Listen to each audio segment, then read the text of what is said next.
नमस्कार, आपण पाहताय महाराष्ट्र विजय न्यूज चॅनल। अकोला शहरातील नेहरू पार्क चौक येथे आज गौर सेनेचे राष्ट्रीय अध्यक्ष संदेश चव्हाण यांच्या मार्गदर्शनात भव्य रास्ता रोको आंदोलन करण्यात आले। सदरच्या आंदोलनाची सुरुवात ही अशोक वाटिका इथून मोर्चा काढून नेहरू पार्क चौक येथे रास्ता रोको आंदोलन करण्यात आले। विमुक्त जाती अप्रवर्गात अवैध मार्गाने खोटे जात वैधता प्रमाणपत्र घेणाऱ्या व वितरित करणाऱ्या संबंधित अधिकाऱ्यांवर व लाभार्थीवर कारवाई करण्यासाठी विशेष तपासणी पथक म्हणजेच SIT लागू करण्यात यावी। संपूर्ण महाराष्ट्रामध्ये प्रत्येक जिल्ह्याच्या ठिकाणी जात वैधता पडताळणी समितीमध्ये विजा अप्रवर्गातील एक शासकीय प्रतिनिधी नेमण्यात यावा। 2017चा रक्त नाते संबंधीचा जिहाद त्वरित रद्द करण्यात यावा। दरवर्षी संपूर्ण महाराष्ट्रात मूळ राजपूत भामटा व जे अप्रवर्गातील सर्व जातीचे लोक प्रत्यक्षात कुठे निवासी राहतात त्या तालुका व जिल्हा निहाय यादी बाटी करून जाहीर करण्यात यावी।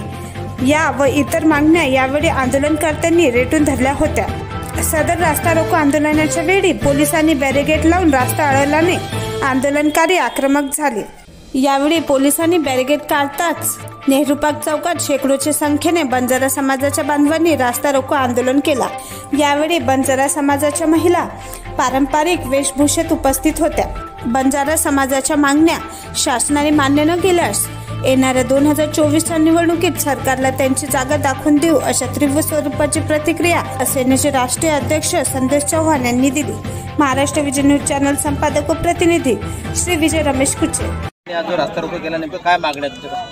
विमुक्त जाती अप्रवर्गामध्ये मागील अनेक वर्षापासून जी काय अवैध घुसखोरी होत आहे त्यामुळे विमुक्त जाती अप्रवर्गातील जे मूळ लाभार्थी आहेत त्यामध्ये मुख्यतः गोरबंजारा समाज व इतर 13 जातीचे लोक आहेत।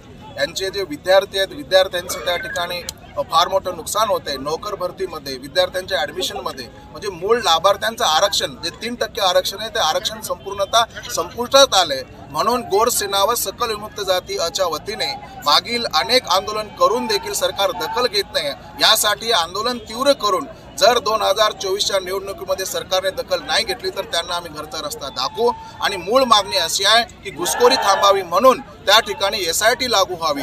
सोबतच 24 नोव्हेंबर 2017चा जो रक्त नाते संबंधीचा GR आहे तो GR त्या ठिकाणी रद्द व्हावा। सोबत मूळ जे आपले राजपूत भामटा समाज आहे ते आमच्या सोबत आहे ते निवासाला प्रामुख्याने कुठे आहेत त्याची यादी प्रदर्शित व्हावी। आणि 14/2049चा राज्य मागासवर्गीय आयोगाचा जो अहवाल आहे अहवाल त्या ठिकाणी स्वीकार करण्यात यावा। ह्या आमच्या प्रमुख मागण्या आहेत आणि यासाठी आज हा हजारोच्या संख्येने समाज बांधव रस्त्यावर उतरलेला आहे आणि आक्रोश खूप झालाय। आता आमचं संयम तुटले। किती दिवस आमचं 3% आम्ही नवीन तर मागत नाहीये पण आहे ते आरक्षण तरी टिकवलं पाहिजे। सरकार घुसखोरांना पाठीशी घालते फार दुःखाची बाब आहे।